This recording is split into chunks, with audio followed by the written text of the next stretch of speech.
Afternoon, and this is NTV, and we're live from Kampala's Rene Conference Center. I'm Andrew Chamagero. Now, today we're still addressing the last cycle, if I should call it, of the Electoral Commission of elections in Uganda. In the previous days, we've had elections of the president and the parliamentary, and then we went ahead in the second cycle where we had the mayors and the likes. Now we're having the very last one, and this is about to do with the town council or county or municipal divisions, LC3 elections. Now, to bring this conversation on with me, I have the spokesperson of the Electoral Commission, Mr. Paul Bukenya. But you can join this conversation on Twitter and on Facebook as well as YouTube. It's NTV Uganda. Good to have you, Mr. Bukenya, again. Good afternoon to you, Andrew, and good afternoon to our viewers. Good to be with you, and also good you mentioned that we're going into the last cycle of elections. Okay, the last cycle. Good to be here at this level. I first want to have a conversation with you briefly before we get into the real facts. How is the Electoral Commission holding up? Petitions are being filed left, right, and center. How ready are you? First, we're glad that the roadmap as planned and rolled out has moved up to this point. We've held elections at presidential level, parliamentary, and local governments, the first levels of local government, district chairperson and city chairpersons, then the municipality elections and city divisions, and also special interest groups. Today we are having the elections for the last, members of parliament. So parliament will now be complete with the 4 youth MPs. The ones voting there, those who had irregularities or some issues? No. The special interest groups had their different dates. So today we have the youth having their elections at the regional level. So with those 4 members of parliament, plus we did on Friday the army, we have parliamentary elections concluded. Today. Then, of course, we roll now into the last phase of elections. At the Electoral Commission, we're upbeat. We're rolling out these exercises and ticking off item by item. So grateful that we've worked with Ugandans and moved with Ugandans all this journey. And now we've gotten here, they've participated. They participated in activities, the register, nomination of candidates. Very, very tricky campaigns where we had to restrict our movements and do it in a way we've never done it before. And they came out and voted, and we have elected leaders. The constitutional timelines have been met. Now now it's time to see leadership. Their leaders now have been elected. And then, of course, like you said, petitions are part of the electoral process. Like I mentioned, all that process, perhaps at one point someone has some matter that aggrieves them. They feel aggrieved by it. So it's good that the electoral laws provide that when you're aggrieved, you can channel that grievances through a procedure. And I think that's why we see complaints being submitted and even petitions going to courts of law. It's petitions are part of the electoral process because contests always have issues which a person can object to and say, no, I have an issue here. And it's far much better than someone taking the matter in their hands and acting violently. They take it to the Going to court is fine. Well, given that we're in the last cycle of the elections and everyone will be interested to know what exactly is going on, when will the elections of chairpersons or councillors for the sub-county, town council or municipality division be held for starters? Yeah, the last level for local government that we have undone is the local government councils at sub-county, and which is the same level for town council and municipal divisions. So we will have these elections on the 3rd of February. We issued the roadmap and indicated that this will be held on the 3rd of February. Countrywide. That is Wednesday this week. That is Wednesday this week. So we're going to have these elections in all the sub-counties countrywide, town councils, and municipal divisions for chairpersons and councillors, where the positions were contested, unless where there is unopposed. Okay. Yeah. And how many sub-counties are we looking at in this regard, nationwide? Like we do have 2,190 sub-counties across the country, scattered in different parts of this country, 2,190. And these are the electoral areas where we'll conduct the elections.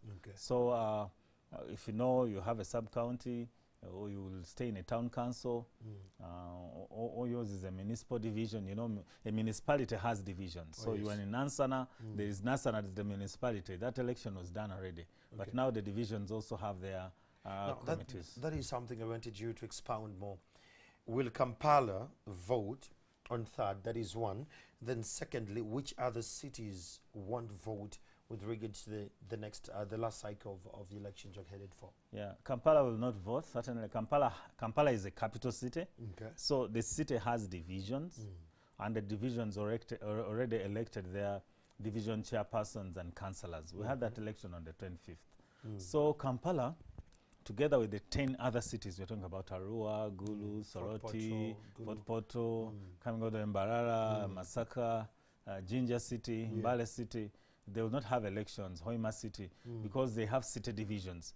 And if you remember, on the 25th, we had elections for municipalities and city divisions. So the city divisions, each city has a division. You know, those cities have divisions. True. You know, you find that, you know, I don't want to mention them wrongly, but they have divisions, at least 2 divisions. You see, the people of Masaka, the 2 divisions already had their elections. Okay. So Masaka is no longer a municipality. There will be no elections in Masaka on 3rd. The same applies to other cities? The same applies to 10 of them plus Kampala 11. So we are going to have these elections in 135 districts across the country. Absolutely. Then what elective positions are people voting for? Are we electing on that day, the 3rd of February? Voters will be casting votes for the chairperson of the sub-county or the town council or the municipal division. Then they will be casting votes for the directly elected councillors. These are councillors representing wards or parishes to the sub-county, to the town council, or to the municipal division. Then we'll also vote for the women councillors to these sub-counties, to these town councils or municipal divisions. And that will complete the councils for the sub-counties, because the other levels are already there, the special interest groups. So we are voting for the chairperson, directly elected councillor, and women councillor for the municipal or for the town division, council or for the sub-county. Or for the sub-county. Okay, these are the ones you're voting for. Yes, please. Is it really important to participate in this kind of election? Because, I mean, we have voted at all levels. Why is this last cycle critical as a nation? Yeah, local governments are very critical. They are the governments that are the closest to us. They deal and manage issues that affect us in our day-to-day life. That trade, the trade licenses we do in our towns, the education, the schools, that small bridge, that road. So it's the last vehicle of service. It is the, if you go into the local government structure, the local government is very important. That dispensary, that, you know, monitoring the government work at that level, and all that kind of leadership at local government levels. We've been getting letters of commendation and all that. We need to elect our leaders who will manage our day-to-day. You will not have your member of parliament handling issues of sub-county. I agree. The nitty-gritty comes down to the local leaders. Sure. Then where will this voting take place? Do I need to go back to my polling station where I voted from? If I'm in a municipality, in places like the 11 cities that are not going to vote, can some of their polling stations be used as in the work of this election? First of all, there will be no elections in the 10 cities because the cities have in the 11 cities. So no material will be there? Nothing is coming there. So the people of Kampala, people of Masaka, they don't have elections on this day because they as a city, and the city has divisions, and we already had the elections for city divisions. So for districts which have municipalities, the municipalities have municipal divisions, there will be elections. So we'll use the same stations that we used for elections of the president, local government at 5, and now where we are. So in that sub-county where you are, that town council where you are, the structure has not changed. We will use the National Voters Register, which we use for general elections, because local government elections are part of general elections. So it is the National Voters Register. It is by secret ballot. It is by lining up. This is not by lining up behind a candidate. It's going to be by secret ballot. So you will go back to that polling station. You can even use your voter location slip again and identify that station. We will use the same equipment that we use and have the same guidelines for COVID-19 and that's for the election. Yes. Then who is eligible to participate in this? Can I, Chamagero, go and vote? Can my mother go and vote? Can my father go and vote? For you now, Chamagera, you are Mutuawans. Just because this is a local election doesn't mean you walk to any station and say, I'm a local person, I can vote. No, all persons who are registered as voters, who present themselves at polling stations where they are registered as voters, will be able to cast their votes. So we'll use the National Voters Register. So it's not open to every other person, but only registered voters. And those voters who present themselves at polling stations where they're registered as voters, they'll be able to cast their vote during this election for local government elections. Yeah. Okay. Sure. Then let's look at the time frame. What time are we stopping the elections this time? Previously, it was 5, then this election was brought down to 4 because of issues of COVID-19 and the kind of modalities we're taking as a nation. In this election, that is the last phase of elections, what time are we stopping? This is a general election, and like we said, it follows the largely the principles, the pattern of elections. So our voting starts at 7 a.m. in the morning and will go on up to 4 p.m. in the evening. So the polling station opens at 7 and does not close until 4 p.m. And then the counting of votes takes place later. Then let's come to campaigns. We've seen on such days that people still have their drives going through the municipality or the sub-county, still telling people, oh, vote for me, vote for me. When are the campaigns meant to stop? In the work that the voting is on Wednesday. It's on Wednesday, yeah. So when should the elections stop? The elections are stopping. The campaigns actually stop today. Oh, Monday. If you've been doing meetings around, they stop today at 6 p.m. They have to stop. Because by law, we stop the campaigns 24 hours to polling day. No campaign shall be held within 24 hours before polling. And so for purposes of campaign meetings, they stop today at 6 p.m. Okay. There are people who have put out adverts on radios and all that. Because of the 24-hour rule, you stop that by midnight. You have to stop that. So in case a candidate's campaign material goes beyond that, then they have crossed into the 24-hour. You don't want to cross that because someone will challenge that in courts of law. They are the petitions that we talked about. Those are the ones coming in. Yeah. So you earlier talked about the mode of voting we're going to use. Can we dig a little deeper? I understand in the previous elections we used the ballot. Which ballot had issues at times in one or the other. Some names were misspelled. We had an issue of GABA, where when it comes to this, how ready is the EC, and what mode are we using for voting? Like you said, the mode is secret ballot, so it's not being local. Of course, it's not the same like we did with the village elections. This election is going to be by secret ballot. It means we have printed ballot papers. It means that we are going to line up and be identified and then cast our vote in a secret manner. So we've done the preparations. We nominated candidates. Last September, October, we nominated candidates for local government. So we already have candidates who have been contesting and reaching out to the voters for support. So they will be able to, the voters will be able to come in and line up and go through a procedure of identifying themselves and then casting their vote and leaving the station. So it is also a 3-in-1 because at a polling station, we will have a ballot box for the chairperson. That is if that position was contested in that electoral area. Then the basin, or rather the box for the election of the councillor who is elected directly, and then the last one being the woman councillor to the sub-county.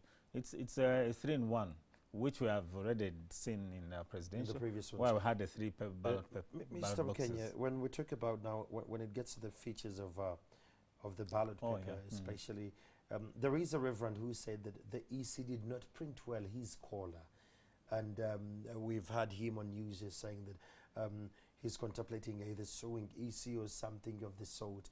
And this is something I alluded to, but you've skipped to answer it, and I'll bring it again.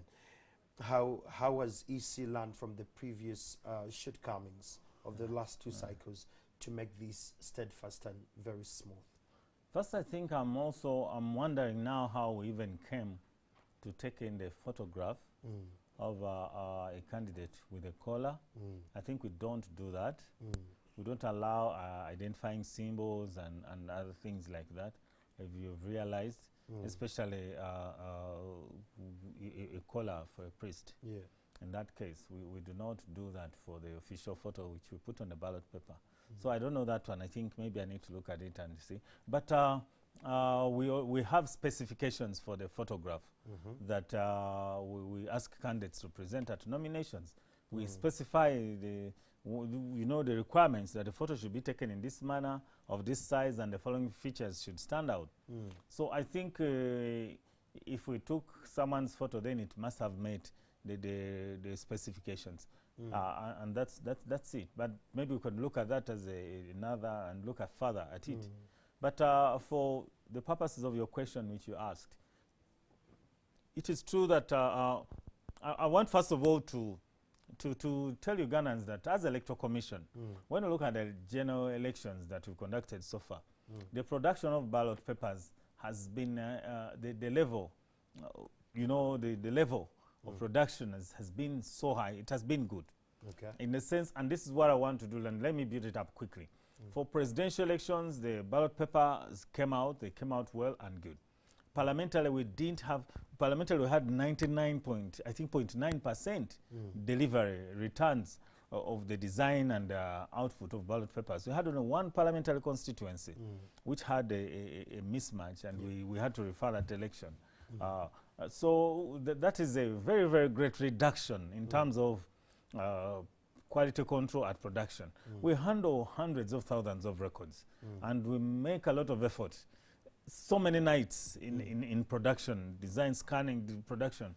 So when you scan all those and you get one constituency, you still feel bad about it because you didn't want that to happen. But it's still a good score if you look at it, and I hope that the audience is understanding. Oh yes. But of course, we also had more challenges when it came to local government, which present more volumes. It is hundreds of thousands of records, which is why we nominate them even much earlier, if you remember that. To get done with their paperwork. To get done with their paperwork, it's quite a lot. So we think that it's unfortunate that some mismatches did occur. We work hard to eliminate that, and I think for this election, this time round, on day one of polling for local governments, we suspended 15 areas. Since then, a few more areas have come up with the complaints which we've now addressed.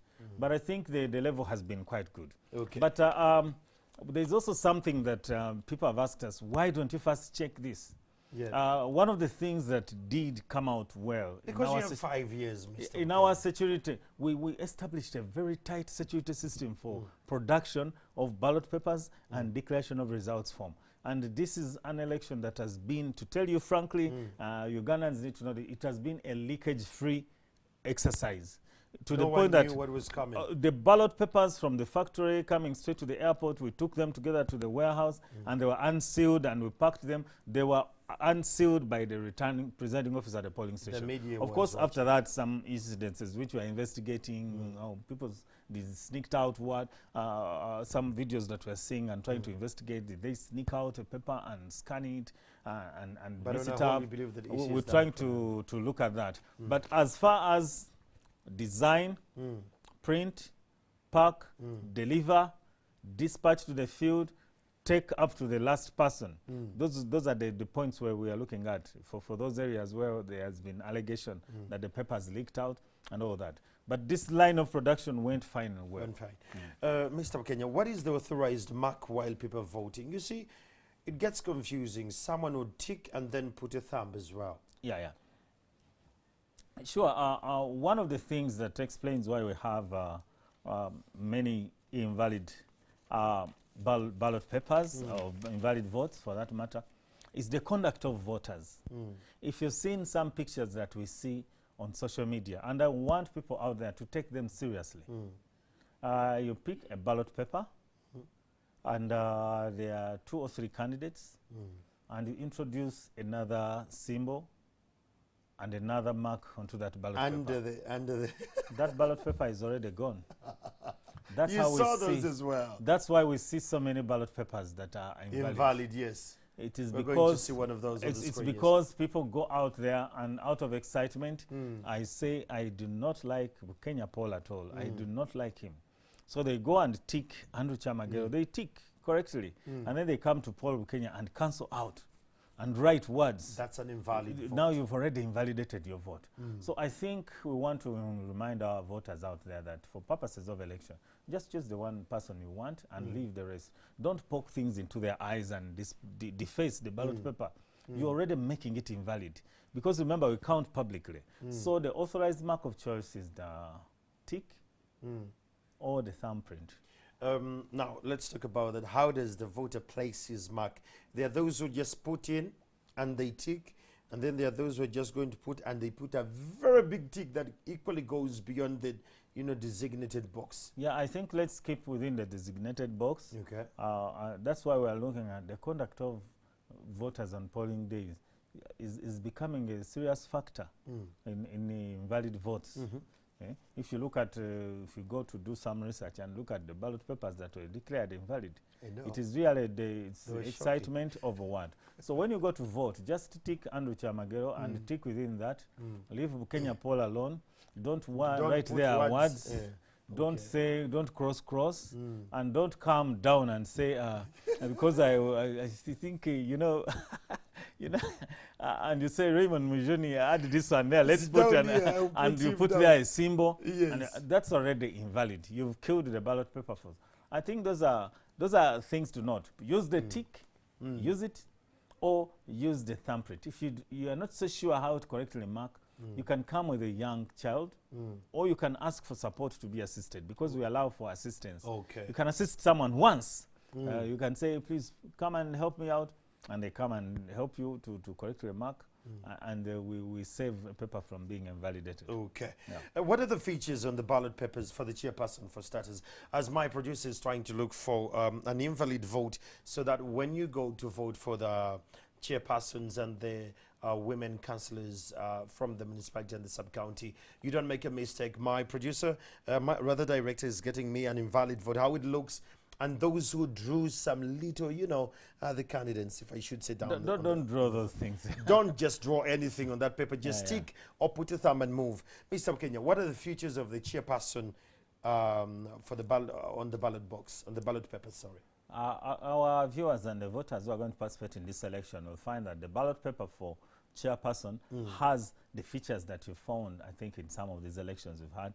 The first column has the full names of the candidate arranged in alphabetical order.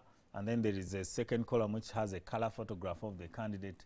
And then there's a third column where we have put the name of the political party and symbol. And if they are independent, we put the independent candidate symbol. Independent, yes. And then the last column, which is the fourth column, has the box where you place the authorized mark of choice. Yeah. So let me go with you. The first column, we have full names of the candidate. Yes. The second column, we have the color photograph of the candidate.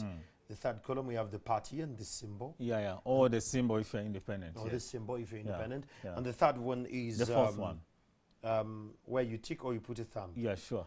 So you can't tick and thumb as well. Don't. Just use one. So you go on. You use a thumb or you tick. Yeah. Go on. Perfect. Yeah. Then what are the features for the councillors now? That was for the chairperson. The councillors will be different, and we want you to notice this so that when you get there, you don't say there's a mistake.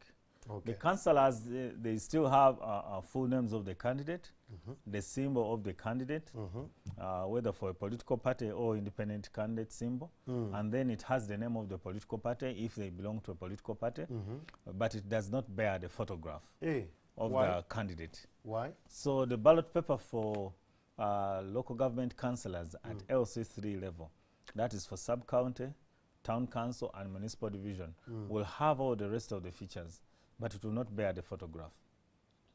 Why don't they bear the photograph? What is so logistical there? It is designed like that. It would require a lot of time to prepare and to present. These are the highest volumes, which require a lot of time, and we do not have that time to do that from the time we nominate to the time we do the elections. If there's a secret ballot, the introduction of the photograph, the scanning and all that, the production time needed would be quite a long one. But by guideline and by the guideline that governs this election, it does not have the photograph. So you need to know the name of your... And the symbol, the symbols, yes. All right, cool. Now, going to what one would need on that day for voting. Me as a voter, I imagine I'm in a district or division that's going to vote. What am I required to come with besides the mask? Because that's a given. The mask is the first thing you should put on before you leave the house. Yes. For any purpose, besides even voting, you should have your mask and have it on. But also equally important, go to the right polling station. By now, we should know our right polling stations. Okay. We have not had many complaints about people failing to find their polling stations, as opposed to other elections. Our complaints desks and query desks have not had many questions of, you know, I've missed my polling station. So I think there's also great improvement in that area, identifying polling station. So another thing, carry identification documents. If you have your voter location slip, we say that it's very, very good in identifying you, very fast in identifying you, or the national ID card. But if you don't have any of those, we have the biometric voter verification kit. We'll be able to identify using that. And so after identifying yourself and going through all those processes, you'll be issued with a ballot paper, which then you will use. So you what if your biometric voter's machine fails to operate like Sam did on day one? What becomes of me? Don't I still vote regardless? Maybe I forgot my national ID, but your machine has failed me because I said, regardless, given that I had left it somewhere, but the BMV will actually look out for me. Yeah, if you are not able to be identified with the biometric voter verification machine, because we've had these cases happening, and they happen because the threads on the thumbs have failed to read. Some people work with metal, they work in furnaces. Some of us are and then others work in farms. They handle quite rough stuff, and others in saloons, you know, and charcoal burners. And sometimes you find that the threads are not clearly readable. So in that case, they can use the other fingers, because these are still fingers. But if it's totally can't read out, then you can be identified using the National Voters Register. Remember, it has your photo, it has all your particulars.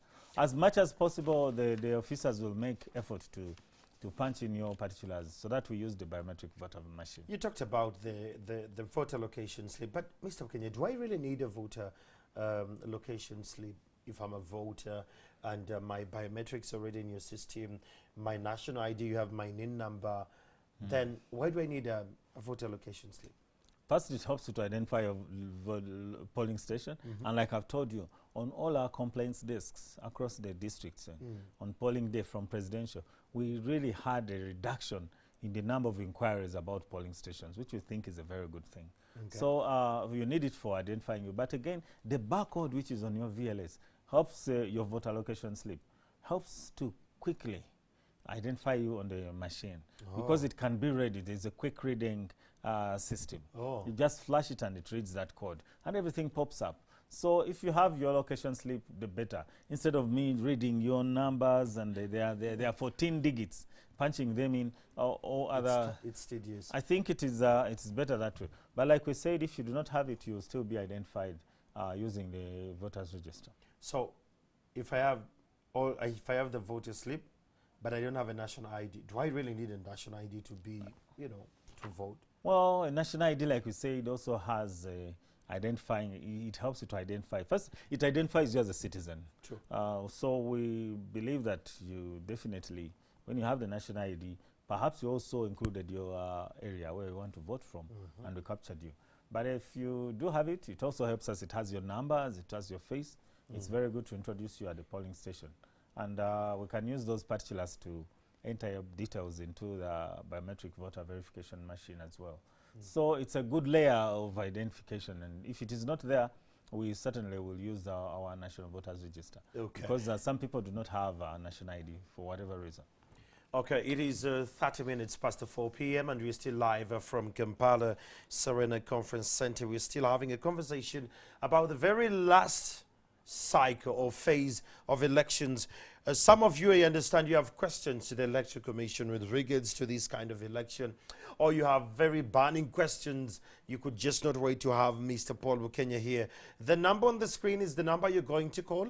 Give us a call and you'll ask your question to Mr. Bukenya. The number is going to be right on your screen. And as we wait for your calls, Mr. Bukenya, what happens if I come at the voter, at the polling station, and my name is not in the voter register, yet I'm a registered voter? Wow, I think my first guess is that probably you presented yourself at a polling station where you're not registered as a voter. If you're still within that district, the officials will be kind enough to take your particulars into the biometric voter verification machine. Then it will indicate that you're not a voter here, but you'll be able to know that you're a voter at polling station XYZ.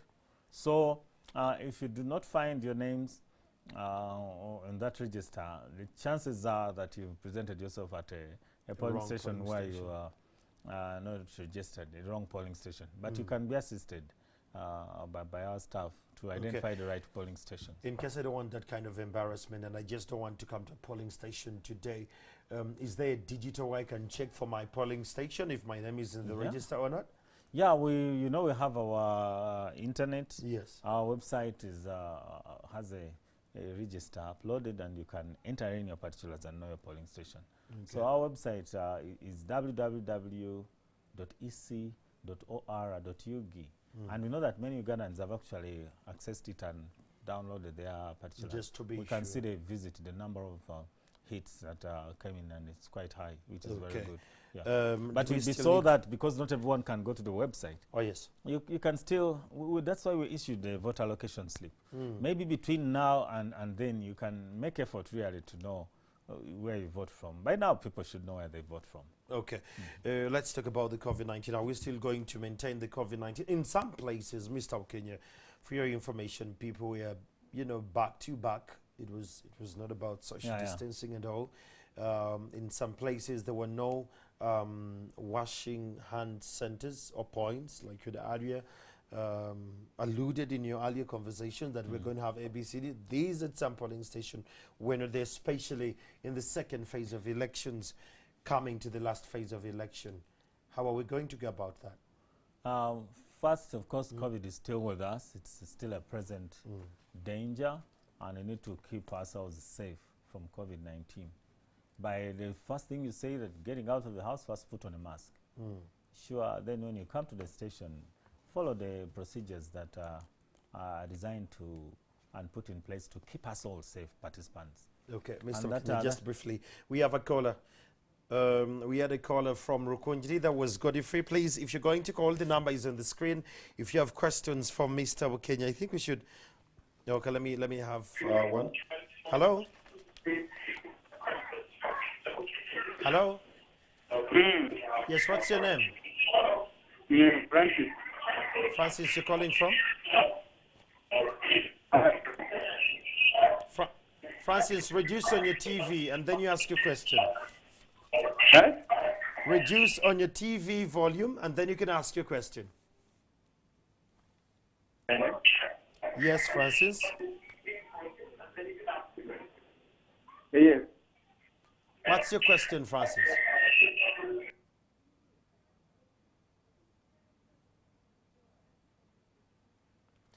Okay, I want to request you, if you're going to give us a call, kindly reduce on the volume of your TV because we'll get the feedback, then we won't be in position to hear you out. So reduce the volume of your TV and then you can call the number on your screen, then we'll be in position to pick you up and you can ask your question straight and sound. Hello? NTV? Hello, your name and where you're calling from? Hello? Okay, these are Ugandans. They have burning questions and I would like you to respond to them, given that you're here. Yes, NTV, hello?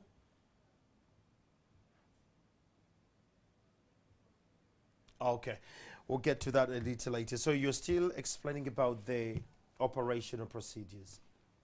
Yeah, COVID is still here, so we need to protect ourselves and our communities. Yes. These are very local elections. They are within our communities. True. we don't want to see a surge of cases of COVID-19. So we have provided all our polling stations with the basics, and we used the basics, you know, a bar of soap for, you know, for purposes of washing hands, and a jerry can of water. So I think each station should have. Our supervisors are going to be put on notice to ensure that stations have. It's good for our staff. It's good for everyone who comes in. When you wash your hands, you greatly reduce the risk and you support the fight against spread of COVID-19. Other than that, the excitement gets so high, and people abandon that. Some of our orderly officers are telling us that while people observe social distancing in the last towards the issuing desk, as they pile up behind the conversations start, and they you know, they push into each other. I think it's you need to resist that impulse. Okay, we have a Hello. What's your name and where are you calling from? Ocho? I have a question to the spokesperson of the Electoral Commission. Yes. How have they sensitized the people to come in big numbers and vote? Because in the recent head elections, we saw turn-up was very low. Yep. Thank you. That is someone from Bujiri. Thank you so much. Let's have another caller.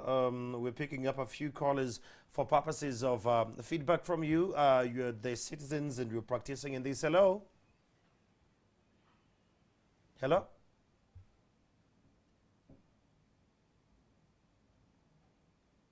Yes, hello. Your name and where are you calling from? Hello?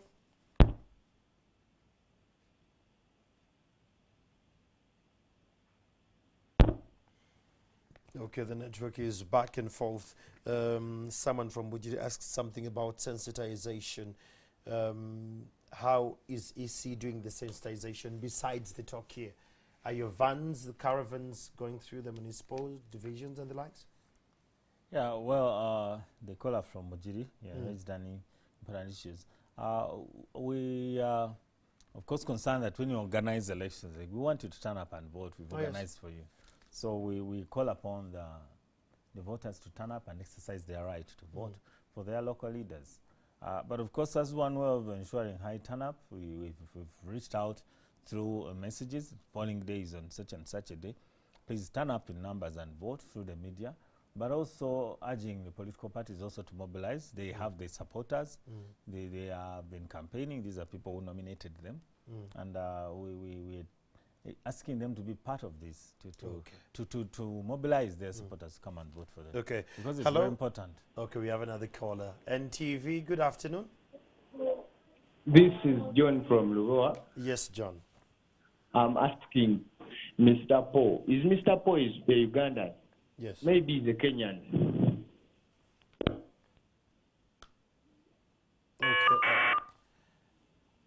Okay, John Lubowa, I think we lost you. I think you're still asking a question if Mr. Bukenya is a Ugandan, which I'm sure you're Ugandan. Well, John, I'm a Ugandan, of course, Ugandan citizen. He had his consent. I was wondering whether you're Ugandan. Yeah, well, I am. I am a Ugandan citizen, yes. Okay, yeah. Talking about this, you've alluded about the Electoral Commission doing what they do. I'm sure that the person from Bujiri called about sensitization of people to turn up in big numbers, possibly because within his community, he has not had people, you know, telling other peers that we need to go and vote. Maybe the messaging is not as critical as it was in the presidential and the parliamentary elections. Maybe the steam is not as vibrant as it should be. Then it brings me to this question. Did the EC learn on some of the factors or the push factors that contributed to the second cycle voting low turn-up that they could address in this last cycle? Yeah, turn-up in elections has interesting patterns, and there are different factors to explain that. First of all, some people considering and holding their view that perhaps presidential or national elections are more important. And after that, you do not need to go back into other elections. So that could be one of the factors that we look at. The other one is, of course, individual decisions, especially after either being frustrated or being, you know, relieved and excited. My candidate won at presidential level. That's all I wanted. Don't tell me about the other elections. And then someone saying, my candidate lost at presidential level. I don't have any interest in elections anymore. So there are also two sides of that. Then there are also other factors. Our electoral law puts elections within a short period like this, within a period.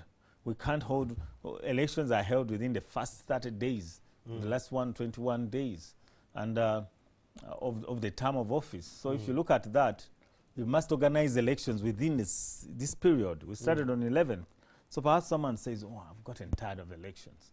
But it is not true that Ugandans don't know about these elections. They nominated the candidates who are contesting at this level. So the candidates have been moving at this lower local level. This is the only election or level, elective position, where I've had candidates coming straight up to the doorsteps of our home.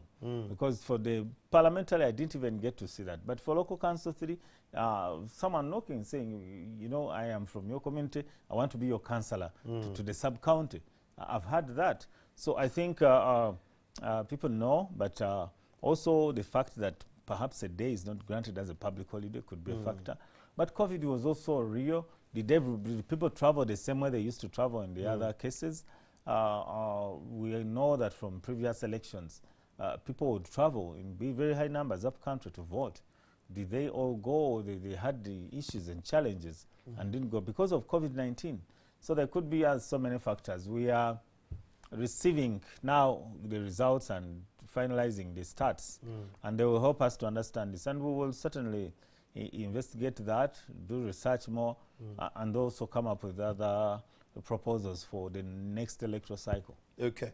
On Twitter here, there is a tweet that is coming in from Azel at Azel4. That is on Twitter. He or she goes that the biometrics, you're talking, rather the voter location slip, he says it was a wastage of taxpayers' money. They were never used. When I reached my polling station, they would just ask for the national ID. That is his feedback. Then we have Bane Gabol on Twitter. He says that videos on social media are referenced when it might hurt the opposition, but when the state has ununiformed men beating up voters, you shall investigate. They're saying how fast is this going to be. Then Lucretia, still on Twitter, says, well, to me it's because people were not sensitized enough on how to vote. In fact, they were never sensitized countrywide. Yet a budget was given to EC. Then Oscar Soke, he says, Mr. Kenya, if you're a honest person, do you believe there was vote rigging in this election? And what is your take on the coming election? How are we going to avoid that? A couple of you still bringing information here. And okay, that's all I can take for now, Mr. Kenya. You can respond to that before we wrap it up. First, I want to thank those who have shared their views on Twitter. Yep. The voter location slips were used, okay, and they were a very great help. And like I told you, one of the measures that we saw in this election. We have a caller. We have a caller just briefly. Hello, NTV. Hello. Good afternoon. Your name and where are you calling from? I'm calling from Daraja. Okay, what's your name? Yeah, they say that there's water, but there's no soap. Okay. There's no soap. Okay. Thank you so much. That is someone from Terego about the washing points in Butaleja, rather. Hello, do we have another caller? NTV, good afternoon. Good afternoon, NTV.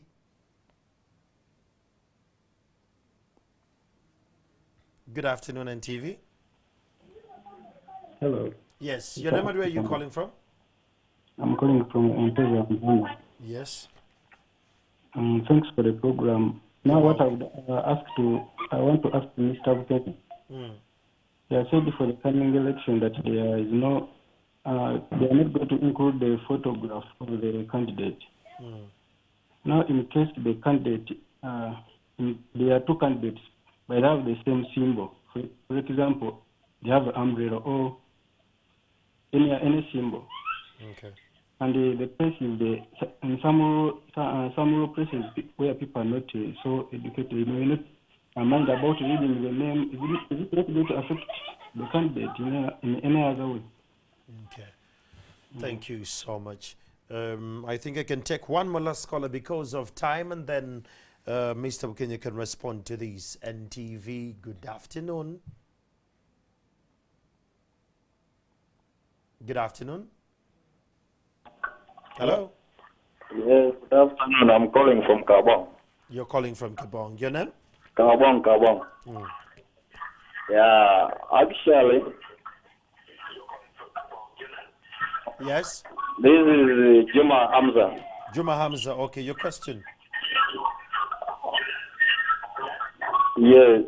Actually, in Kabong election was not free and fair. Okay. Because there was a lot of rigging. Thank you. That is a Juma from Kabong. Mr. Bukenya, you can respond to this. And I think I'm very excited. I want to start with Juma. Yeah. If I'm in a location, a polling station, and I see irregularities going on, people rigging in broad daylight, people being beaten in broad daylight by, uniformed or ununiformed men, how do I report this complaint as a citizen? Yeah, there are ways that you can report incidents which you've witnessed on polling day for assistance, for help. First of all, at your polling station, you can alert the presiding officer that something is happening here at your polling station. The presiding officer is responsible for that polling station. Okay. Even polling can stop until you address that issue. That's why we put there orderly officers, a person to help with the law and order at the polling station. You can also bring a matter if you think that it needs to go to that level to your local police, area police, and report it.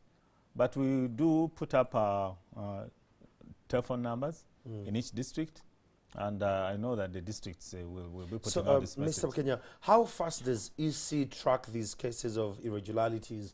That because I could report and police takes ages to get this case. Actually, to the EC. first case, like I've said, you report to the presiding officer. For example, we've noted this at our polling station. Then they can escalate it to their immediate supervisors, the parish supervisors, who can handle that matter. Or if it requires the sub-county supervisor, or if it requires now the returning officer themselves, or it requires to come to Kampala or to the region, because at the region we also have an office there, and there's an officer, and the teams are activated at those levels. There's a team supporting at the national level, there's a team supporting the exercise at regional level, and the team supporting the exercise at the district level. We can find a solution, and they work with stakeholders. They can work with police, or if that matter requires the electoral commission, we can do it as the electoral commission. Okay. Hello, NTV, good afternoon. Hello. Yes, your name and where are you calling from? This is John. Yes, John. I'm calling from Logoa. Thank you, Andrew, for the questions you asked during the elections at the National Terrorist Center in Chambogo. Yeah, well, okay. We appreciate. But I also want to thank Mr. Paul Kenya for what he did for the country, for sometimes lying us and sometimes telling us the truth. But Mr. Kenya, be honest to yourself and tell us, if you're going to come back for another term in office, please say the truth. Be a Ugandan, love Uganda, don't be a Kenyan. Please, we are tired of this regime. Thank you, John Lubowa. Well, while you're calling, let's not in one way or the other insinuate anything.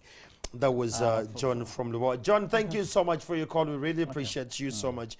In the line of duty, a couple of things didn't go right, but we're hoping to get there. So you're still addressing the issue about how to raise an irregularity. You can raise a complaint. Now, the numbers. We do have numbers at national level, which will help us coordinate with our officers who are also connected in a closed user group And so we can handle issues. Our toll-free numbers, I don't know, they can put down, but it's 0800 300 121.